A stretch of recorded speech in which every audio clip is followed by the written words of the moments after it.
répondre ensemble à certaines questions. J'ai beaucoup hésité, donc je me suis dit que plutôt que de prendre la décision lâchement, je voulais la transmettre.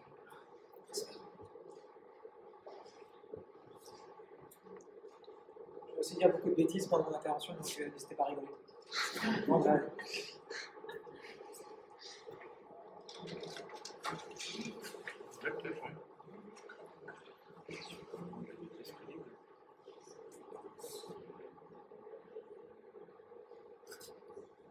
vous avez, vu que vous êtes les premiers, vous avez une préférence? Est-ce que vous préférez faire quelque chose de complètement ouvert?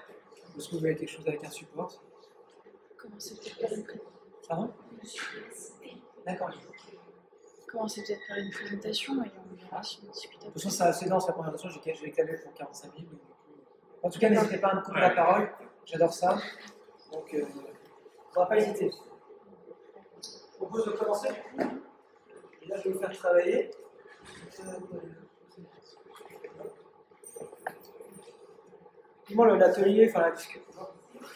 L'atelier s'appelle Transition énergétique, donc c'est un peu le sujet qu'on va aborder.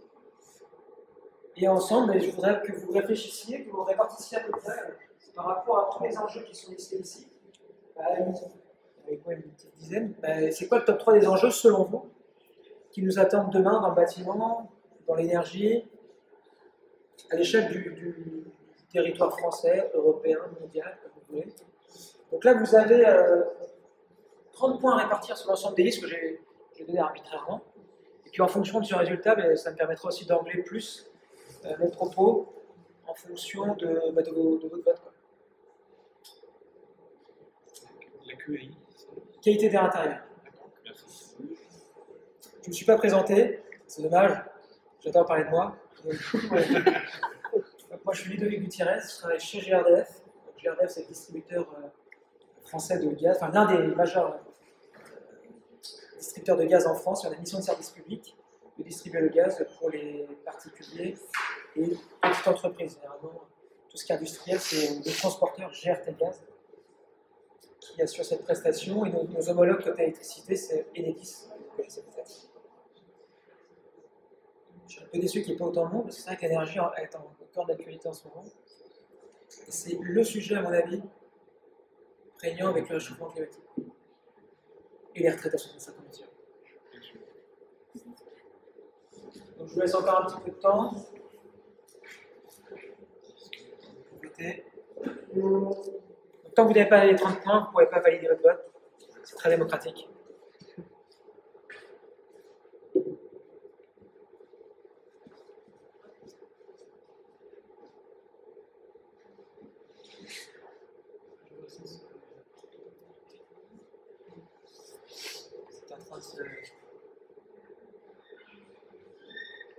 On a un top 3 qui est en train de se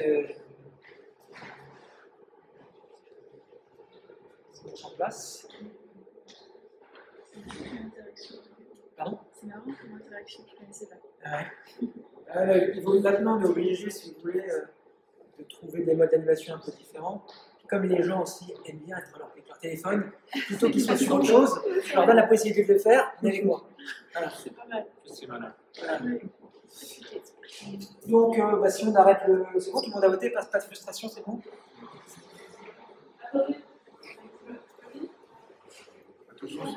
Ça balance. C'est le Ouais, est-ce qu'on peut mettre un panier? C'est ce qui va tout changer. S'il y a 30 points à répartir, ça peut tout changer. ça peut tout changer. Mais bon, en tout cas, Ouais, ça change en plus. voilà, ça change.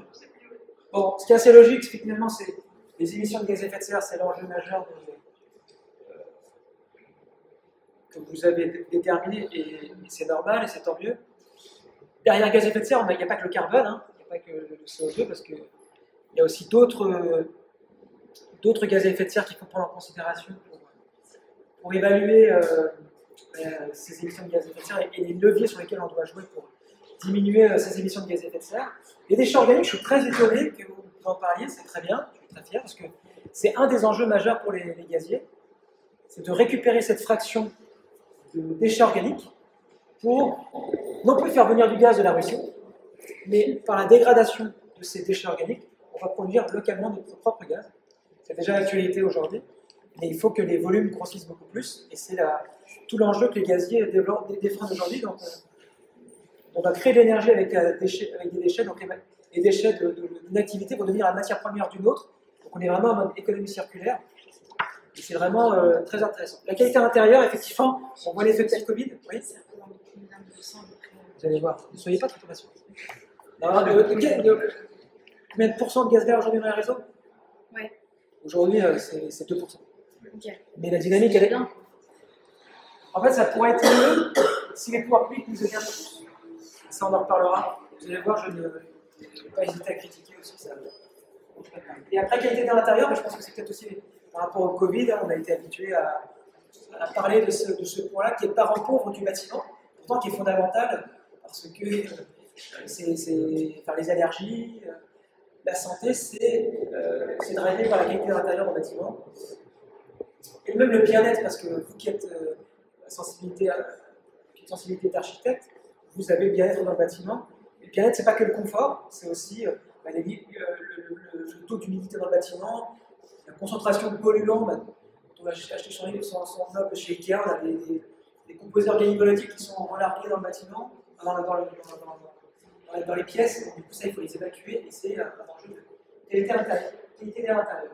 Et après, il y a les tables urbaines en quatrième position, et c'est très bien que vous l'ayez marqué parce que j'y ai réfléchi, c'est un point que j'ai ajouté. Je continue. Là, je relistais assez rapidement le constat qui est partagé par tous. Augmentation des consommations d'énergie au sens de la planète. C'est vrai qu'en France, on arrive peu ou prou à maintenir nos consommations d'énergie, on ne les fait pas exploser. Elles sont soit en maintien, soit en très légère baisse.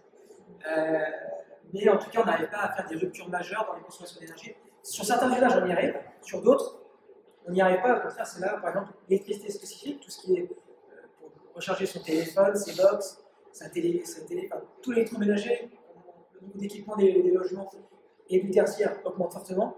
Et ben, cet usage voit sa consommation d'énergie exploser depuis 90 ans. Augmentation du gaz à effet de serre, alors c'est moins vrai en France qu'en chez les voisins, parce qu'en France, on a une particularité, c'est qu'on a fait le choix du nucléaire. Le nucléaire n'émet pas de CO2. Donc, en France, on a un poids carbone par habitant qui est assez faible par rapport à nos voisins occidentaux. Donc, c'est la particularité française. Après, on a quand même depuis très longtemps, depuis là j'ai marqué 50 ans, on a beaucoup de réunions internationales, européennes, qui sont traduites en droit français pour justement lutter contre les émissions de gaz à effet de serre. On a réussi pour le trou de la couche d'ozone, on a du mal avec les gaz à effet de serre. Et la bonne nouvelle, c'est quand même que globalement, dans les mix énergétiques des États, la part des énergies renouvelables croît, quels que soient les États. Après, les trajectoires ne sont pas toujours respectées. Par exemple, la France est un petit peu en retard par rapport à ces objectifs. Une petite question, toujours pour rendre interactive la présentation. Selon vous, quel est le secteur en France qui est le plus énergivore, qui consomme le plus d'énergie? Est-ce que c'est transport, résidentiel tertiaire, industrie ou agriculture, qui est les 4 grands secteurs d'activité français? Est-ce que c'est transport, résidentiel tertiaire, industrie ou agriculture? Donc, là on parle bien de consommation d'énergie.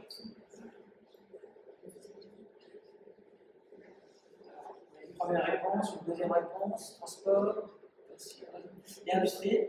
Transport, c'est la bataille entre l'industrie et le transport. Il y en a qui ne se prononcent pas.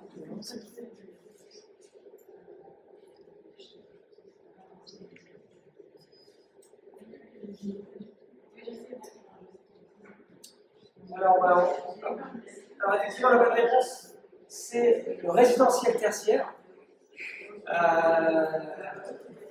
C'est vrai que la France est pas mal désindustrialisée depuis un certain nombre de temps, et encore plus avec la crise des subprimes, il y a eu une vraie désindustrialisation, et peut-être que la crise Covid va nous ramener un certain savoir-faire industriel, peut-être que sur certains secteurs d'activité, on va reproduire en local des biens, et même par exemple, la production de biométhane va rentrer dans le secteur industriel.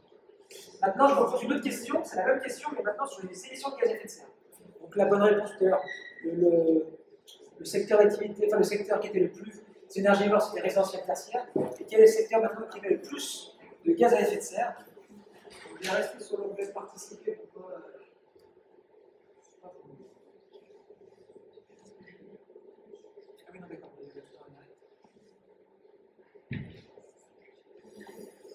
Alors, transport, industrie, agriculture.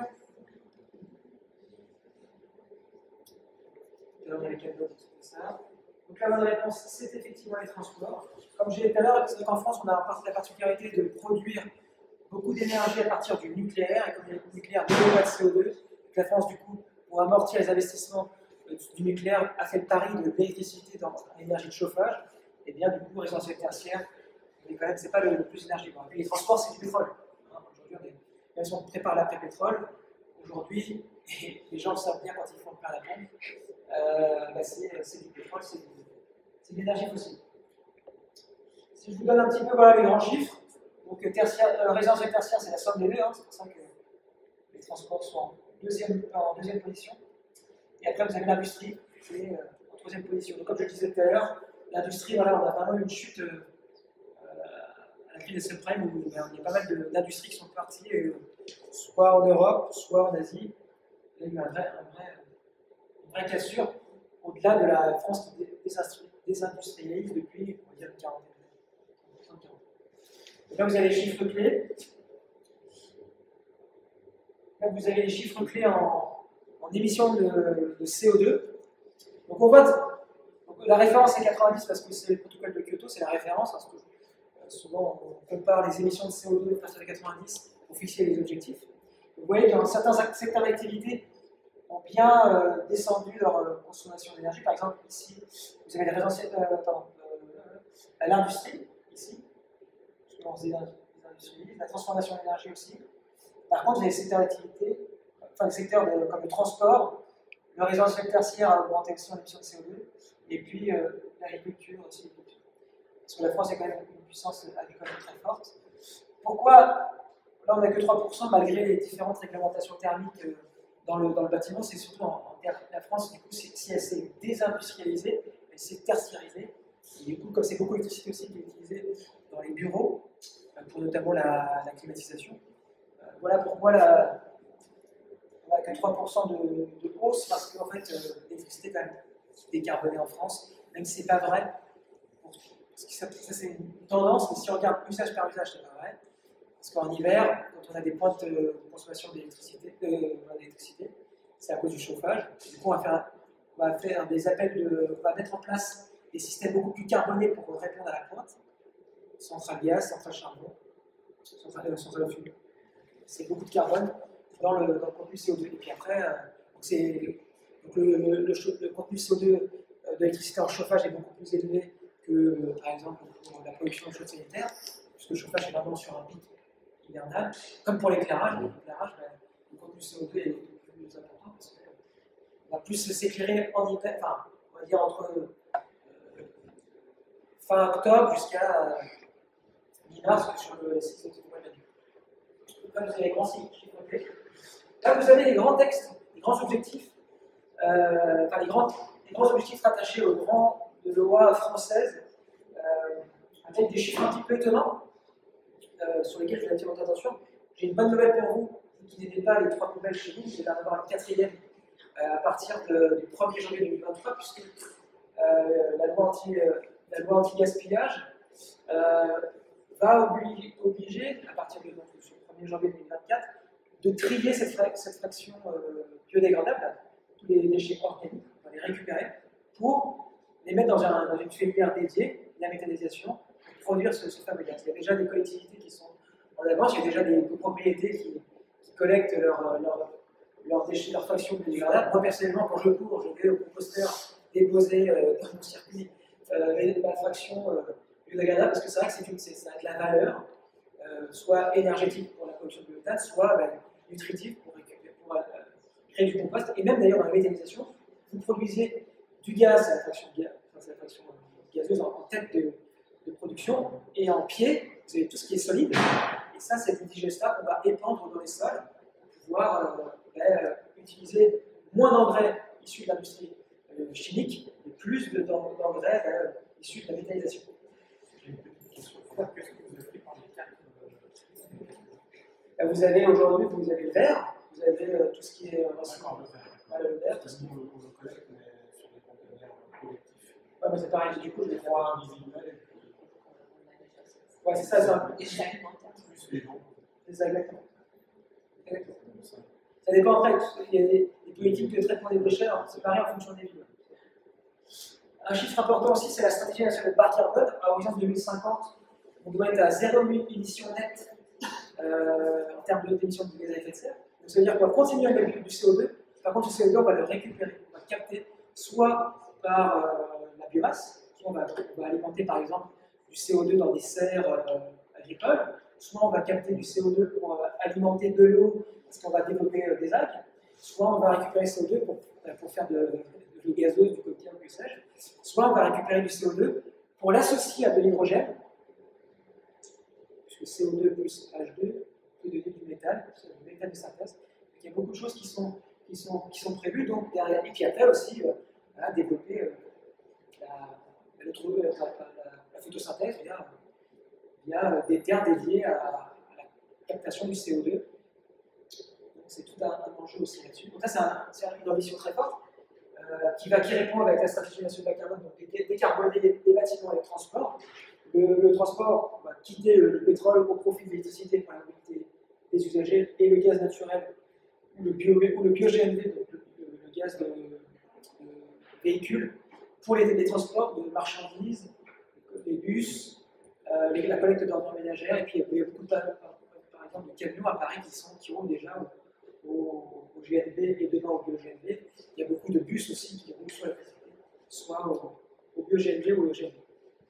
Là, vous avez la chasse faite aux énergies fossiles, hein, puisque dans la transition énergétique pour la croissance verte, c'est pour ça d'ailleurs que le fuel va être banni au 1er juillet 2022, c'est-à-dire que quand on aura une chaudière fuel, on ne pourra pas forcément la rénover au fuel. On aura la transition énergétique, puisque le fuel émet beaucoup de CO2 à sa combustion, encore plus que le gaz naturel.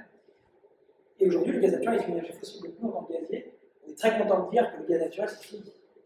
Parce que là, demain, aujourd'hui et encore plus demain, une énergie verte, le biométhane, et l'hydrogène, puisqu'on est aussi l'acteur de référence pour développer l'hydrogène en France, aussi bien pour l'industrie, que parce que l'hydrogène est beaucoup utilisé dans certains processus industriels, et aussi pour le bâtiment, pour la mobilité.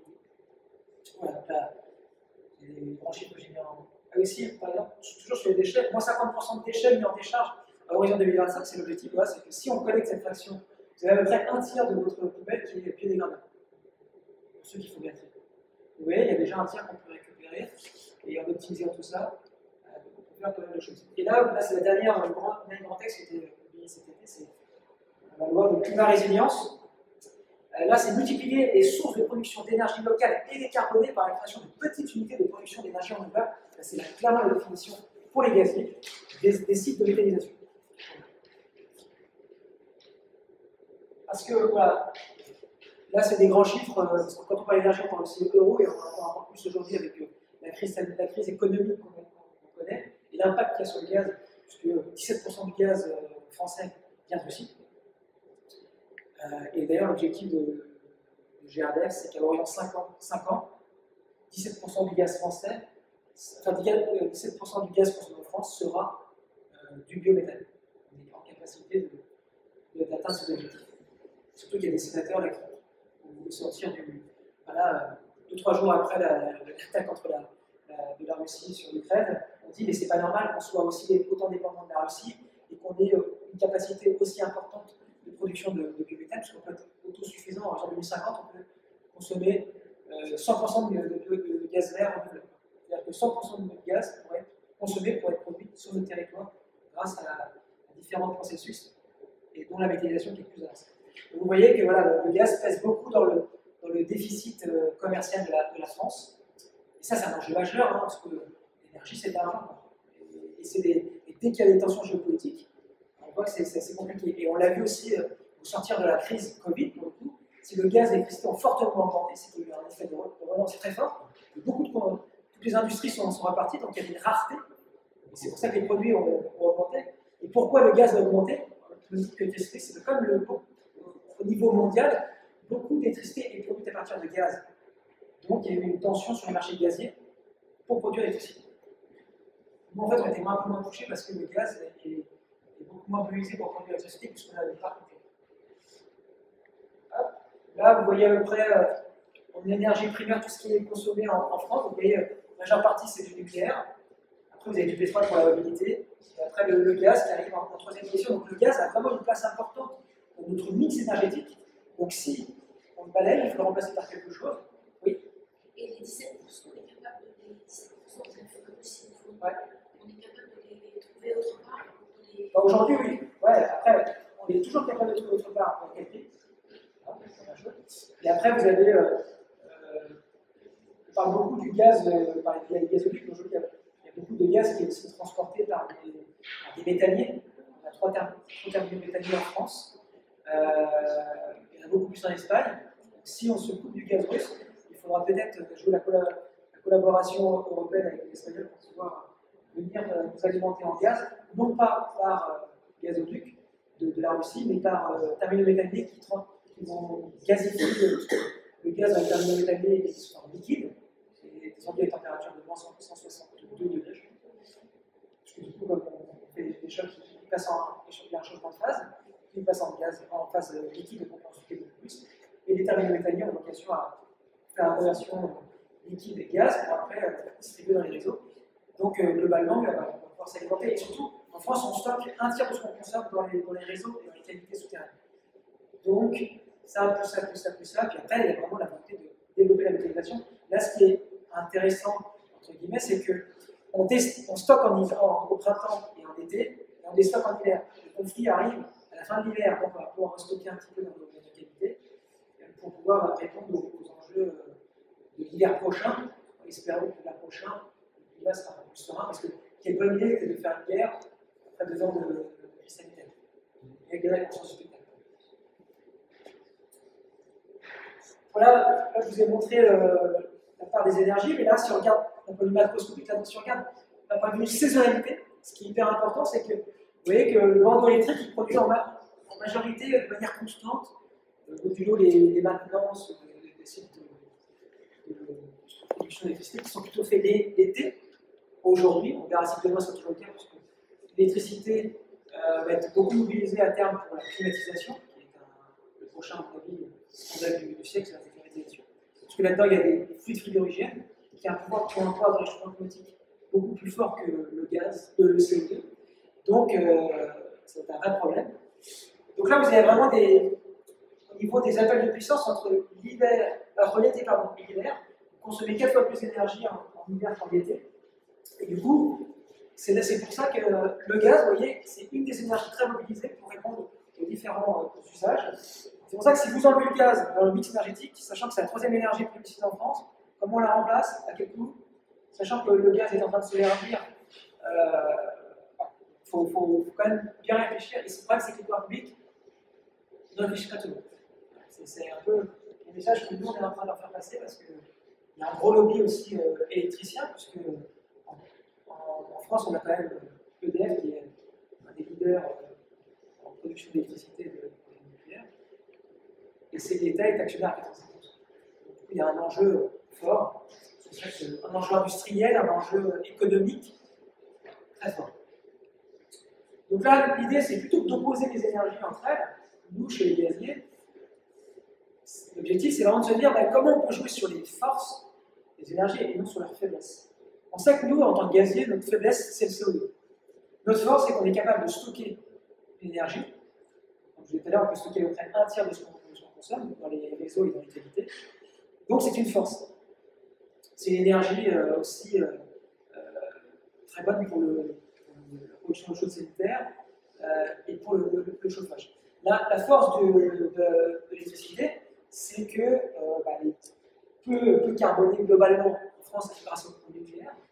Mais par contre, il y a des petits inconvénients.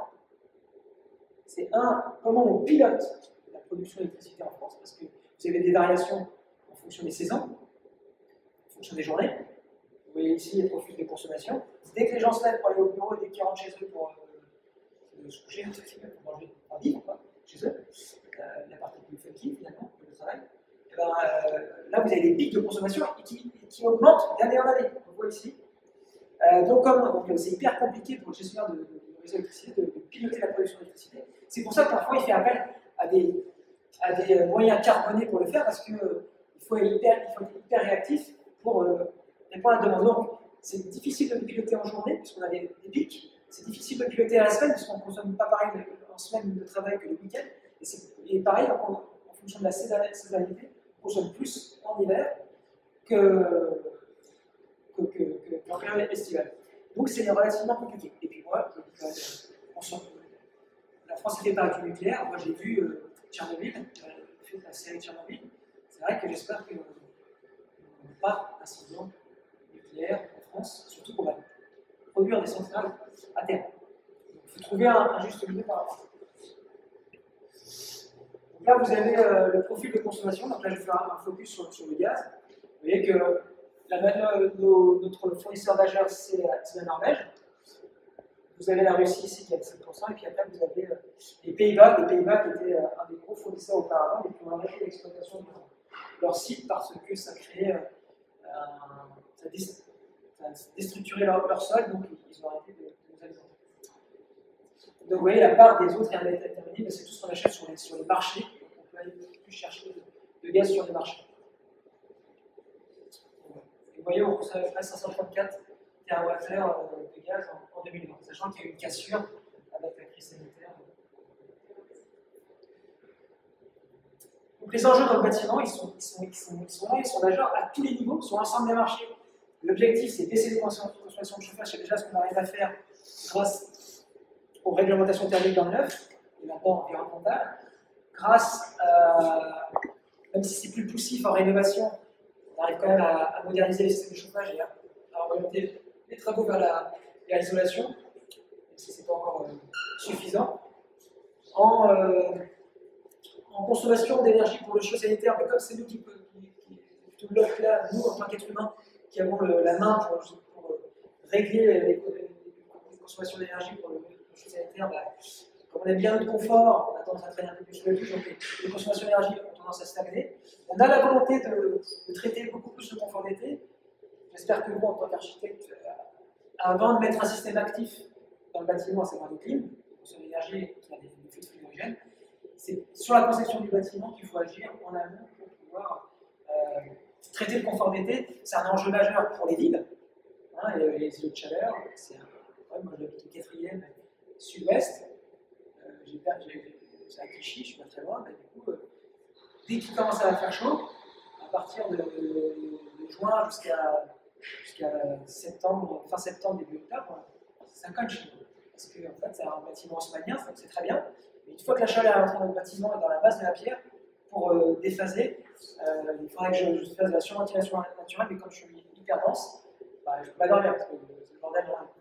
Donc c'est un vrai enjeu pour les villes. Il faut optimiser les espaces, parce que c'est pas, je vais apprendre ça, les logements quand même ont tendance à se rétrécir à cause du prix de la construction, à cause aussi des évolutions sociétales. C'est vrai que les familles deviennent de plus en plus monoparentales. C'est aussi une autre façon de construire. Il y a une prise de conscience hyper importante sur l'impact environnemental, et c'est pas que je vais vous dire, qui est étudiant, je pense que vous êtes encore plus sensible que les autres générations. Et une grosse question, c'est pour ça que j'insiste avant, quel mix et dépendance énergétique? C'est vrai que le gaz, il vient d'autres pays, même si demain on va pouvoir le produire localement. L'uranium, on en a en France qu'on n'exploite pas, il vient aussi d'autres pays. Donc comment on peut faire? On voit que les tensions géopolitiques, elles ont un impact majeur sur l'énergie. Sur le neuf, on voit que maintenant on a la réglementation environnementale 2020. Donc là, on a l'ER 2012 plus la mesure de l'impact environnemental du bâtiment. Donc ça, c'est un enjeu majeur. Et l'indicateur carbone est retenu pour mesurer la performance environnementale du projet. Sur la réno, il faut massifier en masse, il faut rénover en masse, pardon, sans créer de désordre.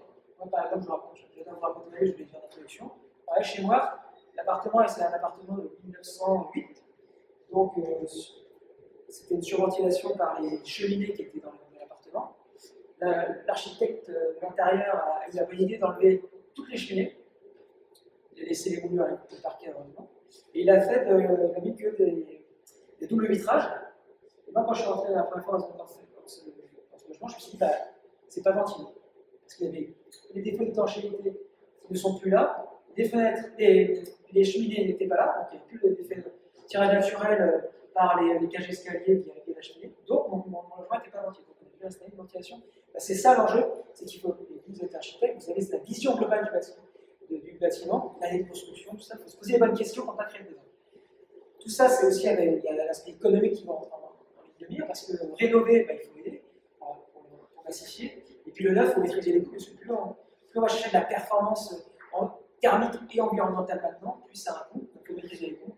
Et en rénovation, il faut aider. Et puis il faut donc, tout ça, ça nécessite de faire monter en compétence les acteurs, puisqu'il faut. Maintenant, le chauffagiste, il ne peut plus s'intéresser qu'à au système de chauffage, il faut une vision globale dans son intervention de travaux. Et là, je vous ai rajouté d'autres problématiques grandissantes. Voilà l'impact dans les villes. Les villes vont devoir anticiper et adapter l'architecture. Ça, c'est un article d'aujourd'hui, je crois, en matière hier. Et puis, tout ce qui est l'étalement urbain, on le voit aujourd'hui. Moi, ça me fait rire quand on dit qu'il faut aider les gens qui habitent en campagne parce qu'ils habitent loin de leur lieu de travail. Et moi, j'ai plein de copains qui me disent « Ah, c'est cool. Moi, j'habite loin, je suis pas à la ville, je sais pas polluer, etc. » Je dis « Ouais, mais t'as fait le choix d'aller là-bas. Et du coup, aujourd'hui, tu vas gueuler parce que l'essence est trop chère. » En fait, il est où le juste milieu entre... Et c'est pour ça que l'énergie, aussi bien dans le bâtiment que dans les transports, c'est un enjeu vraiment majeur. Et en fait, il faut trouver le consensus. Il n'y a pas de bonne ou mauvaise solution. Il faut trouver la bonne solution au bon moment. Parce qu'après, il y en a qui disent qu'il faut prendre des voitures dépendantes quand on est loin. C'est vrai qu'il y a des avantages dans les voitures dépendantes. Quand on va le faire à la pompe aujourd'hui.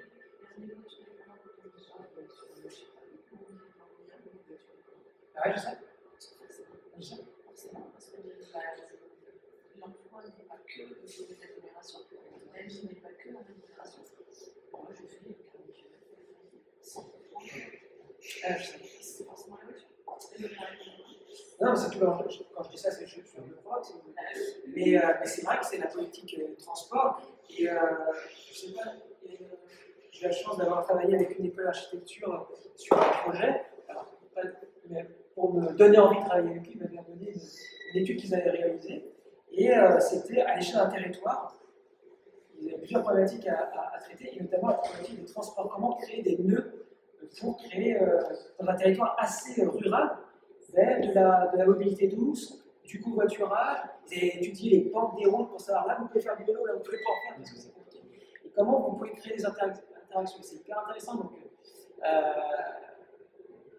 et en plus, la voiture, ça va être un vrai enjeu. Il y a de plus en plus de promoteurs qui se posent la question est-ce qu'il faut construire des parkings souterrains dans les bâtiments? Quand on sait le prix que ça coûte de ranger des parkings, est-ce qu'il faut le faire? Et, parce que de plus en plus de voitures, de moins en moins de sites atteints de voitures. Et après, comment on fait pour, si on veut voyager, etc. Au quotidien, je pense qu'on sera moins voiture dépendant en l'agglomération si on travaille à Paris, où il y a les transports en commun, mais après, oui, de situation. Là, c'est une petite photographie pour la rénovation, je parlais de neuf et réno. Là, c'est en rénovation, on voit que le parc, il est. Vous qui êtes élève architecte, vous avez acheté des BTS et des DUT en génie climatique, j'aurais dit que vous avez fait le bon choix, vous avez fait le bon métier. Ben là, je pense que vous aussi, vous avez fait le bon métier. On a besoin de compétences de gestion de projet pour aller rénover ce parc existant. Moi, j'ai toujours milité pour un interlocuteur unique qui drive les travaux, qui drive les différents intervenants sur les chantiers, et qui accompagne aussi tout ce qui est démarche administrative et économique pour aller chercher l'argent là où il est mobilisé en fonction des conditions de revenus du foyer que vous pourrez donner. Donc là, il y a un vrai gros travail à faire sur le parc existant, en se posant les bonnes questions. Ça, je pourrais vous envoyer la présentation à disposition. Après, le neuf d'aujourd'hui, c'est l'existant de demain. Donc, on sait qu'aujourd'hui, il y a la RE 2020 qui est rentrée en vigueur pour le résidentiel au 1er janvier 2022. Et là, je vous ai rappelé les grandes exigences. Donc, le texte de base, c'est l'ERT 2012. Donc, on a repris les indicateurs BBIO, CEP. On a créé un nouvel indicateur, le CEPNR. Donc, on voit quand même que c'est plus ambitieux sur les besoins de l'eau climatique. Donc, on va travailler là, c'est vous, en tant qu'architecte, qui travaillez beaucoup de bâtiments. Là, vous allez être mobilisé. Et comme on a ce moins 30 ici, c'est plus facile d'attendre le moins 20 sur la consommation d'énergie.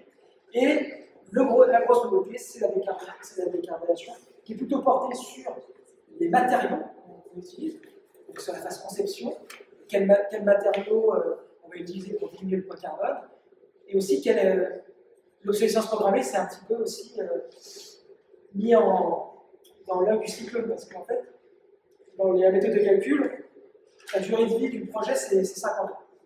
Donc on regarde combien de fois vous changez votre équipement, votre matériel pour 50 ans. Plus le matériel est durable, plus la performance environnementale du projet s'en verra bénéfique. Donc c'est quand même pas mal. Et vous voyez que l'indicateur carbone sur la construction, qui est vraiment une des grandes nouveautés de cette réglementation, et là il y a des ambitions qui sont très fortes, donc les industriels doivent de plus en plus produire des matériaux et des matériels qui sont peu impactants d'un point de vue environnemental, avec une durée de vie longue, facilement recyclable, par exemple. Il y a tous ces critères qui rentrent en ligne de mire. Vous avez des cartes d'identité finalement environnementales, ça s'appelle des PEP pour les produits et des LDES pour les matériaux.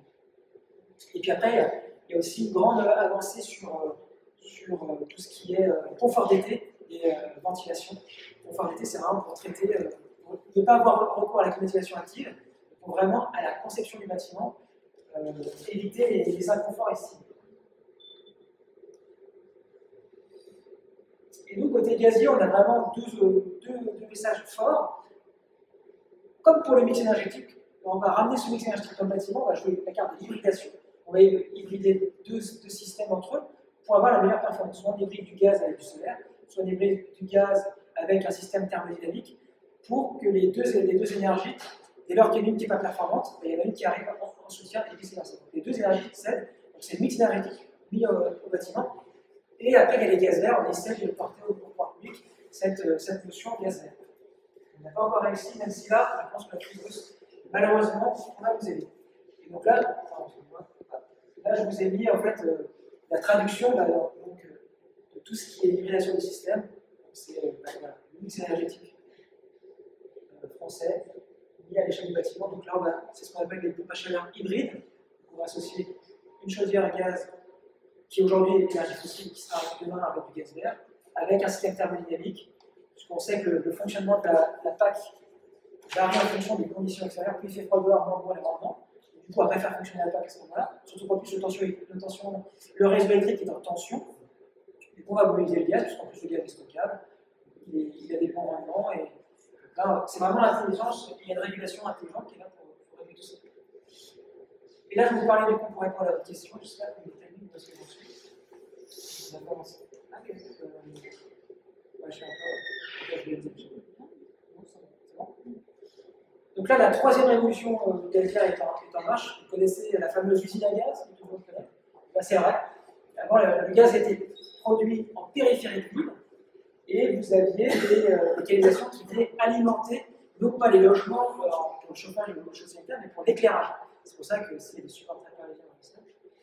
Il y a un fameux chant parisien qui dit que Paris est la ville lumière. C'est Paris la ville lumière parce qu'elle était éclairée, notamment éclairée au gaz. Je crois qu'il y a un pont pas loin d'ici, lequel c'est. Comment?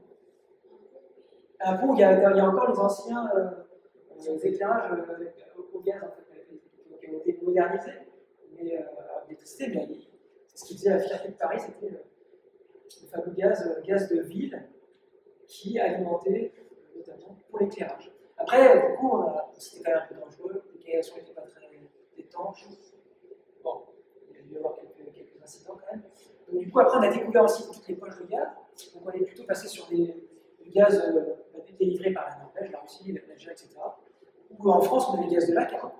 Donc, on a développé des infrastructures pour transporter et distribuer le gaz. Moi, je suis à la distribution et le transport, c'est GRT. Et depuis maintenant, je pense que clairement, j'ai 41 ans, je décrire, je m'en fous.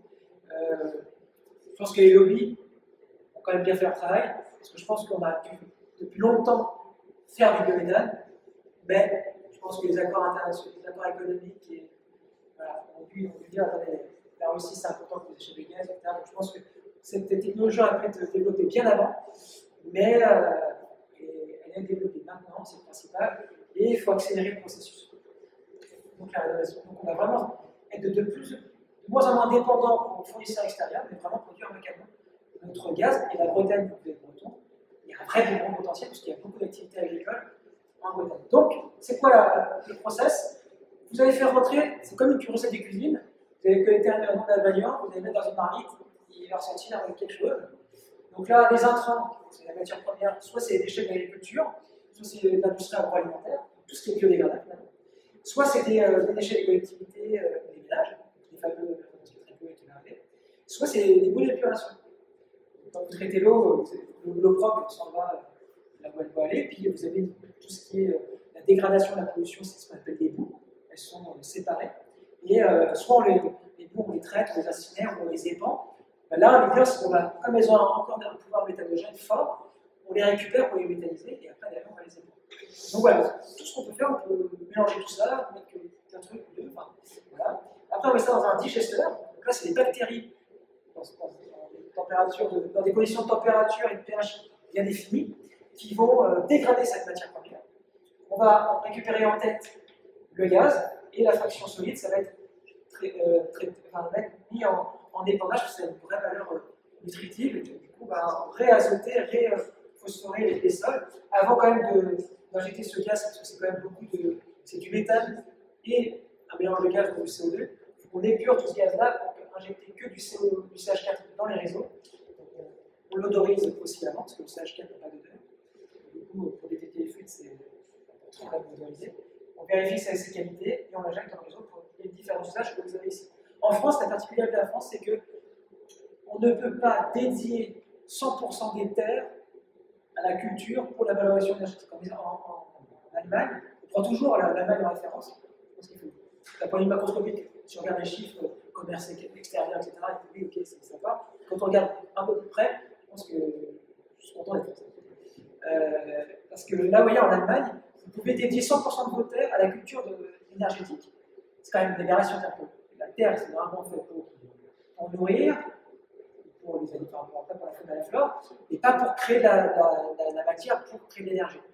Puisque derrière, comme vous pouvez récupérer cette énergie via les déchets, il faut faire ce que fait la France. Par contre, en France, on s'est quand même dit, on peut faire ça à hauteur de 15%. Parce que si demain, vous avez une industrie agroalimentaire qui vous dit, non, je ferme, je ne peux plus alimenter, donc on peut quand même récupérer 15% de cette culture pour justement alimenter et gérer des pertes de feu. Et surtout, ça a une vocation importante, c'est que dans c'est une notion que j'ai découvert grâce à mon métier, c'est qu'en fait, dans le processus de traitement des terres, les agriculteurs, pour capter les excédents d'azote ou de phosphore dans les sols, il y avait des cultures qui s'appelaient des sipans, c'était soit du colza, soit du maïs, soit n'importe quoi qu'ils mettaient dans les terres. Ils les faisaient croître pas pour les porter à maturité, mais juste pour capter les excédents d'azote et de phosphore, parce qu'ils avaient trop en vrai. Et du coup, c'est dans leur métier. Et au lieu de faire des sipans, on fait des cives. Les cives, c'est une culture intermédiaire à la valorisation énergétique. On va plutôt valoriser, on va plutôt semer des cultures qui ont un potentiel méthanogène fort, pour derrière les mettre dans des biométhanes, donc dans les méthaniseurs. Donc voilà, là vous avez un peu de processus. Là vous avez des grandeurs nature, peut-être des choses que vous allez voir se développer dans les territoires. Voilà, des petits sites de production. Alors des petits sites, ça dépend, c'est variable en fonction de l'opportunité dans le territoire de collecter des déchets qui sont acceptés par le méthaniseur. Mais en gros, finalement, c'est du traitement de déchets comme vous avez le traitement d'eau. C'est un peu le même système, sauf que là, vous traitez les déchets pour produire du gaz. Du coup, j'ai une petite question à vous poser et après, j'en ai bientôt fini. Aujourd'hui, d'après vous, combien de sites injectent dans les réseaux? Ah, j'ai pas mis la chance. D'un ordre de grandeur. D'après vous, combien il y en a qui injectent dans les réseaux?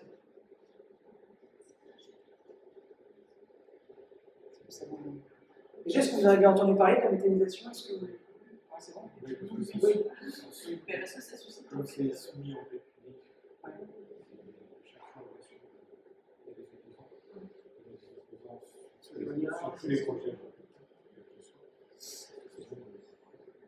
Pour info, il y a un guide qui a été rédigé par le CLE de 77, parce que la CLE est un grand territoire français et un territoire très agricole.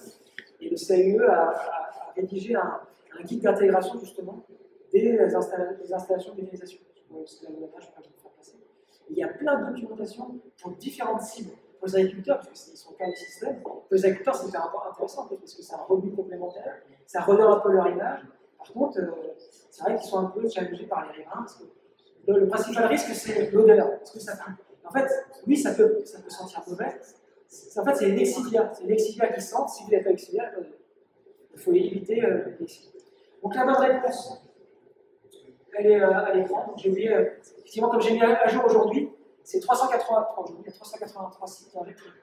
1200, en fait, c'est parce qu'il y a 1200 sites qui existent aujourd'hui. Et la majeure partie de ces 1200 sites font n'injectent pas dans le réseau, ils font de la cogénération, ils brûlent le gaz pour produire l'électricité d'un côté et de la chaleur de l'autre, souvent dans des process industriels. Vous voyez qu'on a, c'est pas les fameux 1 ou 2%. Par contre, vous voyez, il y a 1500 projets qui sont en cours de développement et qui représentent 25 TWh, donc l'objectif c'est vraiment d'y aller à fond et surtout que là, il y a des sénateurs qui nous suivent, il y a la FNSEA qui nous suivent, il y a beaucoup d'acteurs importants qui nous suivent. Vous voyez que la dynamique est vraiment très importante, parce que depuis le 1er janvier 2021, il y a plus de 170 sites. Donc ça se raccorde à peu près un par semaine. Et là, l'objectif en 2022, c'est de raccorder plus de 250 sites au réseau, donc c'est un vrai enjeu. Et surtout que là, le contenu CO2 du biométhane, au lieu du gaz naturel, c'est à peu près 230. Le biométhane, c'est 23,4. Pourquoi? Parce que c'est vrai que c'est toujours du méthane qu'on brûle, donc on rejette toujours du CO2. Par contre, quand on a produit ce chiffre à partir d'une analyse de cycle de vie, c'est toutes les émissions de gaz à effet de serre qui en sont évitées par les autres process industriels. Là, comme on utilise beaucoup moins d'engrais, comme l'industrie chimique utilise d'engrais, et beaucoup de gaz à effet de serre, c'est des gaz à effet de serre en moins, c'est aussi dans les transports d'engrais.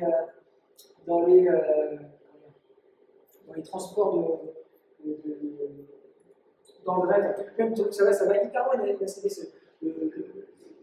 transport d'engrais d'un point A jusque chez l'agriculteur, mais c'est relevé. Là, l'agriculteur que j'avais visité en 77, il a divisé il a fait moins 90% de consommation d'engrais sur son installation grâce au digestat.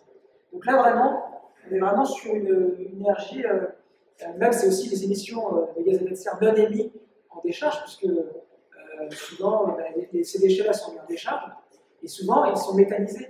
Ils sont à l'état de méthane, et le méthane c'est 25 fois plus nocif que le CO2. Quand vous émettez une molécule de méthane dans l'atmosphère, c'est comme si vous émettiez 25 molécules de CO2. Donc, là, sur un périmètre très large, puisque voilà, il faut regarder large, et bien c'est pour ça qu'on arrive à ce 23,4. Donc c'est un vrai enjeu intéressant et pertinent, et surtout qu'avec une solution, la méthanisation, on règle deux problèmes, l'énergie et la gestion des déchets. On pourrait même dire le bien-être des agriculteurs, parce que c'est des revenus complémentaires. Là, il y a, dans la climat résilience, il y a un dispositif qui a été ancré et gardé dans le marbre, c'est l'obligation pour les fournisseurs d'énergie, en gros, de financer la méthanisation. Donc on regarde les volumes de gaz qu'ils vendent à leurs clients finaux, il faut qu'ils achètent des certificats de production de gaz vert. C'est-à-dire que c'est la sphère privée qui finance le développement de cette méthanisation, c'est pas des impôts. Si vous voulez aller plus loin, il y a un site qui est fait, qui est dédié à cette occasion, qui est développé par GRDF. Vous pouvez aller beaucoup plus loin sur la méthanisation, au-delà du fait que je peux vous envoyer aussi des éléments d'information en complément, notamment le guide dont je vous parlais tout à l'heure, pour la meilleure intégration de ce type de. La méthanisation, c'est la filière qui est la plus en avance. Vous avez un potentiel de 140 TWh de production. Et vous avez deux autres aussi lignes qui sont en développement. Le fameux gaz de synthèse, où on va associer une molécule de CO2 avec de l'hydrogène pour produire du méthane, de la synthèse. soit c'est la pyrogazéification, la pyrolyse de la biomasse, donc ça c'est en fonction de certaines conditions de température et de pression, on va produire du méthane de synthèse également. Et après, il y a le power to gas. Le power to gas, qu'est-ce que c'est? C'est que les excédents d'électricité, comme on ne peut pas stocker l'électricité en France, au-delà d'une batterie, mais c'est pas d'un point de vue écologique et économique, c'est pas pertinent. Les excédents d'électricité d'origine nucléaire ou d'électricité photovoltaïque et éolienne, si on n'a pas de consommation, eh bien, on va faire de l'hydrolyse de l'eau. Qu'est-ce que c'est que l'hydrolyse de l'eau? C'est qu'on va casser la molécule d'eau avec cet excédent d'électricité. D'un côté, on va avoir de l'oxygène qui va sortir, de l'autre côté, de l'hydrogène. Et cet hydrogène, soit on le laisse à l'état d'hydrogène, soit on le couple avec du CO2 pour faire du méthane de synthèse. Donc là, vous voyez, pareil, il y a un potentiel qui est relativement important. Donc, dans certains scénarios publiés par l'ADEME, à l'horizon 2050, on peut être autosuffisant en gaz sur le territoire. Ça, on va produire nous-mêmes notre gaz et notre hydrogène. Parce qu'en ça, en plus, les consommations d'énergie vont baisser. C'est la trajectoire qui est promulguée. Et là, pour voir un petit peu aussi le monde de demain, c'est qu'on imbrique aussi le réseau de l'électricité avec le réseau de gaz, notamment avec le power to gas, parce que les excédents d'électricité, je vous ai dit qu'on peut produire de l'hydrogène stocké dans le réseau de gaz.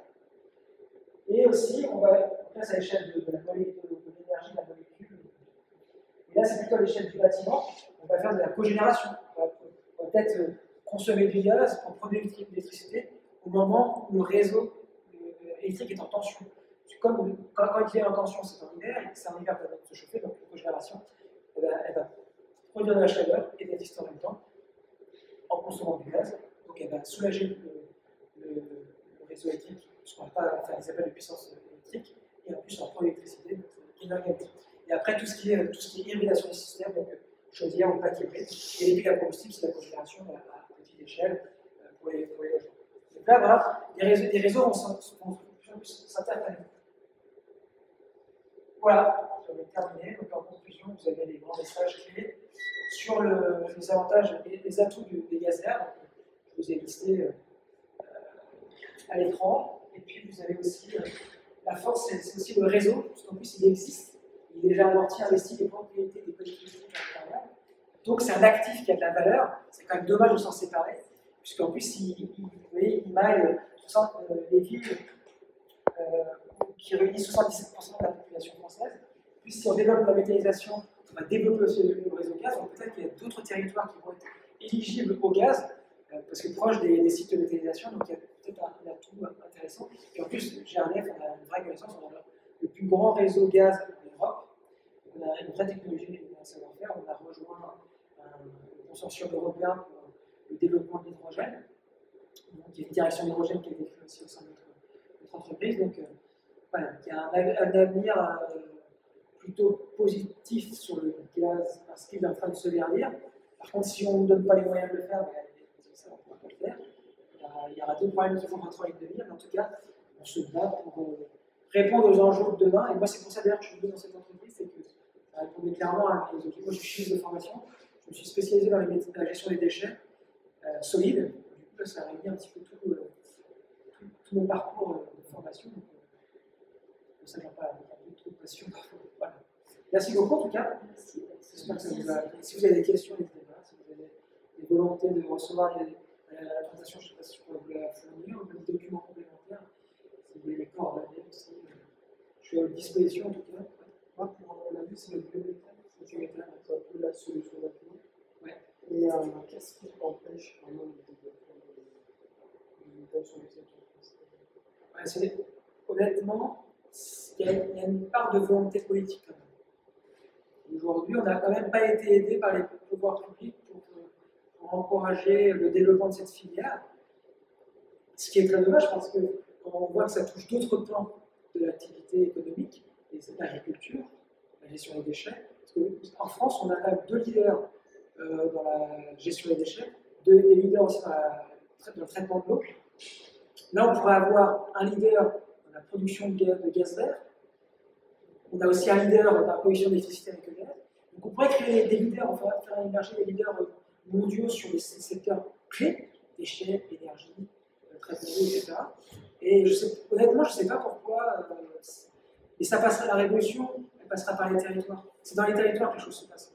Et c'est la fameuse décentralisation.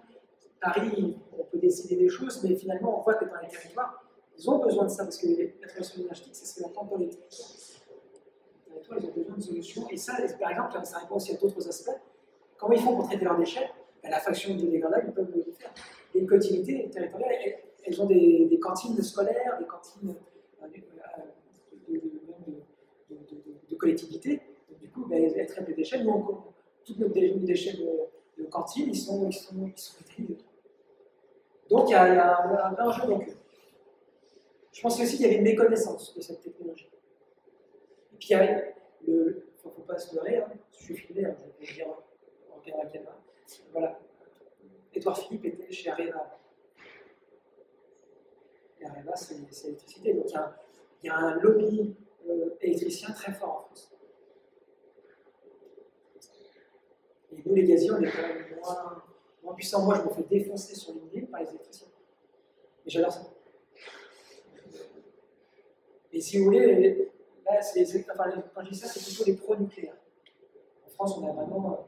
Voilà, la France, c'est une puissance nucléaire forte en termes de production d'électricité, donc on a vrai savoir-faire. Il y a vraiment des choses très. Et puis même, les électriciens ne seraient pas contents aussi sur certains aspects. Du coup, en fightant avec eux, j'ai compris qu'il y avait aussi des projets qui avaient été abandonnés à tort, selon eux, mais je les crois du coup.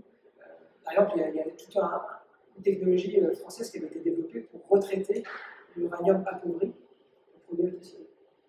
Et du coup, en circuit fermé. C'est-à-dire qu'on était à l'infini, on avait l'électricité avec ce cercle vertueux. Et du coup, justement, ça a été arrêté, ça coûte cher, et puis c'était un sorte de priorité. Mais je pense que clairement, c'est pour ça que je dis qu'en France, on a vraiment les compétences pour développer deux leaders mondiaux sur l'électricité à côté et le gazole, parce qu'on aura besoin des deux. Et surtout qu'ils sont séparés du renouvelable. Du renouvelable et ou de faibles émetteurs de gaz à effet de serre. Parce que le nucléaire, c'est quand même les déchets aujourd'hui, si on peut les traiter, c'est problématique. Par contre, c'est pas de CO2. Le gaz vert, c'est du CO2, mais comme moins émis. C'est quand même, donc là, c'est une ENR, parce qu'en plus, c'est à l'infini, c'est un cercle vertueux, c'est une économie circulaire. Et puis, du coup, c'est vraiment l'ancrer notre indépendance énergétique. Donc, on verra comment ça va se passer à terme. Et c'est passionnant. Et puis, c'est bien que. Moi, je me rends compte au niveau de connaissances qu'on peut avoir sur des sujets hyper d'actualité, par exemple. On a fait avec psychologue et avec moi. Moi, toutes ces choses-là, on comprend plus l'humain, mais du coup, là, c'est des enjeux majeurs, finalement. C'est vrai que c'est ça. On gagnerait un peu plus à s'y intéresser parce que, avec les crises qu'on connaît, mais là, avec la crise ukrainienne aussi, on voit les impacts qu'il y a, la crise sanitaire qu'on a eue, là, si les prix s'envolent, même sur la matière première, enfin, c'est parce que c'est plus offrant. Donc, c'est là où on voit tous les années. On n'a pas encore parlé des terres rares, tout ce qui est batterie, téléphone, etc. Parce que les terres rares, c'est un enjeu majeur, mais ça ne se recycle pas. Moi, je vois une pub d'une voiture et c'est électrique, et que la batterie, c'est super, elle est recyclable à 85% en masse. Mais les 15% qui restent, c'est les 15%. La valeur de la batterie est surtout dans ces 15% si vous ne les recyclez pas. J'avais assisté à une conférence sur les terres rares, justement, par Guillaume Pitron, il disait les terres rares, c'est comme un gâteau au chocolat. Vous avez le gâteau au chocolat, vous avez des œufs, du beurre, du chocolat, de la farine. Vous les associez ensemble, c'est un gâteau au chocolat.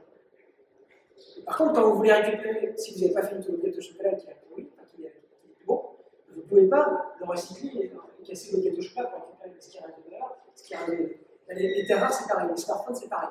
C'est que toutes les terres rares que vous avez là-dedans, vous ne pouvez pas les récupérer parce que vous n'arrivez pas à les séparer. Et ça, c'est pour ça que la Chine a fait quand même pas mal sur certains territoires. Vous avez fait des accords commerciaux, c'est pour récupérer derrière en contrepartie. La terre, on vous fait une route ici, on fait une truc là, derrière. C'est pour ça que la France aussi, avec toute la politique française, on a beaucoup de terres rares, beaucoup de minéraux à valeur pour l'économie de demain. Sauf si on est mort avec une bombe nucléaire. Alors voilà. Voilà ce que je pouvais vous dire.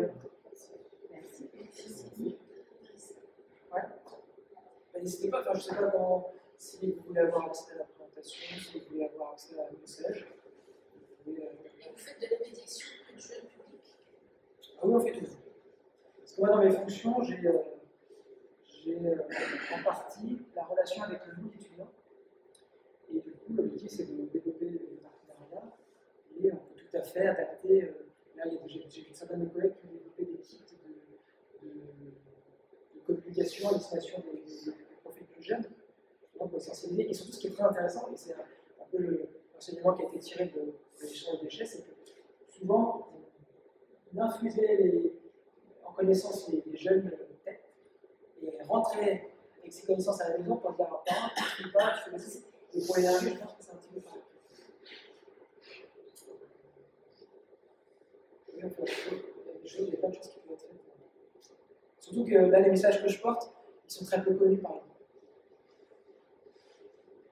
Sur le mix énergétique, sur la méthanisation, c'est pas toujours très connu. C'est de plus en plus, mais c'est. Parce qu'en plus, voilà, pour la mobilité, pour l'après-pétrole, c'est un vrai enjeu. Parce que, là, je vais encore raconter la nuit, la semaine dernière, j'étais en famille, et du coup, ils ont tous fait l'acquisition d'une voiture électrique. Et j'ai dit, mais, ok, donc tu sais quoi ton autonomie? C'est après 460 km. J'ai dit, tu roules à combien là-dessus? Je roule à 110. Ok, donc si tu es sur l'autoroute, bah oui, si tu mets la clim, ah là, c'est vrai que ça descend beaucoup. Peut-être que je fais plus de 200 km. D'accord. Donc ça veut dire finalement, toutes les 2 heures, tu vas vraiment t'arrêter. Et si tu vas t'arrêter toutes les 2 heures, tu vas t'arrêter combien de temps pour recharger la batterie? Ça dépend. Si je fais une recharge rapide, si c'est le truc équipé, je peux faire en 20 minutes, une demi-heure. 20 minutes, une demi-heure. Toutes les 2 heures, vous arrêtez 20 minutes, une demi-heure. Ça change quand même le rapport aux vacances. Je ne la mettrai pas. J'aurais qu'une envie, c'est d'arriver, puis il faudrait que je recharge ma batterie toutes les heures et demie. Si ma fille a toujours envie de faire pipi, ça va dire quoi. Mettre en face les arènes, mais c'est un autre monde. Hein. Et même, par exemple, l'électricité, c'est aussi que vous transportez des choses un peu lourdes, forcément, vous allez consommer plus. Donc, comment vous allez transporter tous les camions de transport avec de livraison, même les bus de collecteurs de ménagères, s'ils sont le gaz naturel, c'est pas efficace parce qu'il y a de la puissance avec le gaz, donc du coup, c'est pour ça. Même par exemple, le gaz aussi, pour la mobilité, c'est intéressant, même plus que l'électricité, c'est les nuisances sonores. Il y a beaucoup moins de nuisances sonores, utilisées par deux nuisances sonores. Donc, il y a en ville, ça peut être des bus quand vous avez un démarrage, un camion là. Oui.